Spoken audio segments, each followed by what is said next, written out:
A 180-pound dark brindle Cane Corso with tiger stripes disappeared into the darkness every single night at exactly 3 a.m. Neighbors called him a monster. They called animal control. They demanded he be taken away. And he was, twice. But what nobody knew, what nobody could have possibly imagined, was why he refused to stop.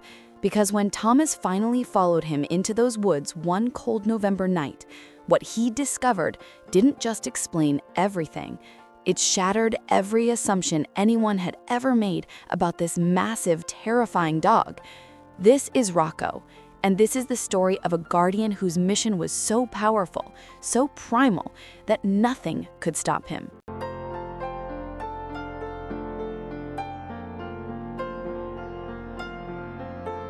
The call came at 5:47 a.m. Thomas's phone vibrated against the nightstand, dragging him out of sleep. "Hey, I'm so sorry to call this early, but this is urgent." The voice belonged to Marie, a shelter worker. "I saw in your file you've adopted large breeds before. We have one here, but he's intense, possibly aggressive, extremely protective. I thought you'd want to see him before we transfer him." Transfer meant one thing: a high-kill facility. "I'm on my way." Thomas drove 40 minutes through pre-dawn fog. When he arrived, Marie pointed toward the back corner. "He won't let anyone near him." There he was, Rocco. 180 pounds of pure muscle, his dark brindle coat rippling with tiger stripes, sitting perfectly still. His eyes, dark, unreadable, ancient, locked onto Thomas. Every other dog was barking, throwing themselves against the bars. Rocco didn't make a sound. He just stared. Thomas crouched down. "Hey, big guy. Rough night?" Rocco's ears twitched. His tail moved once. Just once. "I'm taking him," Thomas said. That night, Thomas filled a bowl with food and called for Rocco. No response. The back door was open. Rocco was gone. Thomas searched until his voice went hoarse. Nothing. At 6:23 a.m., heavy paws hit the porch. Rocco stood there, panting, exhausted, his brindle coat matted with dirt and burrs. Thomas led him inside, washed him and watched him collapse. But when the sun set again, Rocco was gone. Thomas locked the doors. Rocco found another way out. Finally, desperate, Thomas chained him to a post. The moment darkness fell, Rocco erupted. A guttural, agonized scream ripped through the night. Neighbors' lights flicked on. Dogs blocks away started howling. Rocco pulled against the chain with everything he had, his body trembling, paws digging grooves into the dirt. If you're watching this and haven't subscribed yet, I have to say I'm a little heartbroken. Stories like this need your support. Hit that subscribe button right now. You won't regret it. Thomas couldn't take it. He unclipped the chain. Rocco bolted into the darkness like a missile. The next morning, Thomas made a decision. He ordered a GPS tracker.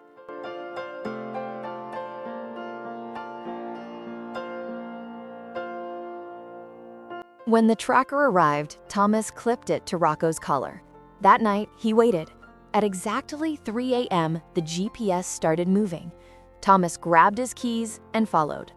The signal led him through empty streets, past sleeping houses, toward the edge of town where pavement turned to dirt and streetlights disappeared. Then it stopped. Deep in the woods, Thomas parked and stepped out into the cold. The forest was black, silent except for the sound of his own breathing.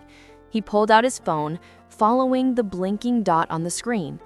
Closer, closer, and then he heard it. A low, steady sound, not aggressive, protective. Thomas pushed through the last line of trees and froze. There, in a small clearing illuminated by moonlight, was Rocco. But he wasn't alone. A female Cane Corso, sleek, powerful, her coat bearing the same tiger-striped brindle pattern, stood beside him. And around them, tumbling over each other in the leaves, were 4 puppies. Rocco's head snapped toward Thomas. For a moment, neither of them moved.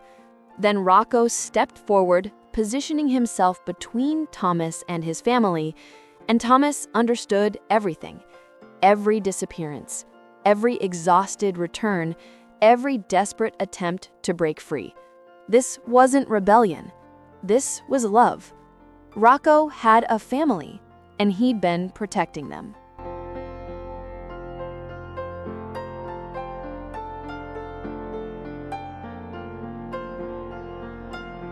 Thomas didn't move. He just stood there, watching this massive dog, this so-called monster, gently nuzzle one of the puppies back toward its mother. "It's okay, buddy," Thomas whispered. "I'm not here to take them away." The next morning, Thomas returned with his truck. He loaded Rocco's entire family inside and brought them home. The female had a collar, worn and faded, with a QR code barely visible beneath the grime. Thomas scanned it. A phone number appeared. He called. A woman answered, voice breaking when Thomas explained. Her dog had escaped 9 months ago. She'd searched everywhere, given up hope. She'd been escaping every night too, the woman said, slipping out to meet Rocco at the woods. Thomas understood now why Rocco had been patrolling that neighborhood every night at 3 a.m. He wasn't threatening anyone. He was standing guard, protecting his family from anything that might come out of those woods. The neighbors had been terrified of a guardian angel. The same people who'd called him dangerous now watched him play gently with his puppies in Thomas's backyard, his massive frame moving with impossible tenderness. Children who'd once run away now pressed their faces against the fence, giggling as the puppies tumbled over Rocco's giant paws. Now, both families visit constantly. Rocco and his mate take long walks together, swim in the lake, and yes, Thomas jokes, they have their romantic moments under the stars. Rocco doesn't patrol anymore. He knows his family is safe, but he never became a lapdog. He still positions himself between Thomas and the door when someone knocks. He still watches the tree line at dusk. Because protection isn't something Rocco does, it's something he is. It's in his blood. Ancient and unbreakable, like he was born for nothing else but to stand between the ones he loves and everything that might hurt them. If this story touched your heart and you're still not subscribed, please don't wait any longer. Hit that subscribe button.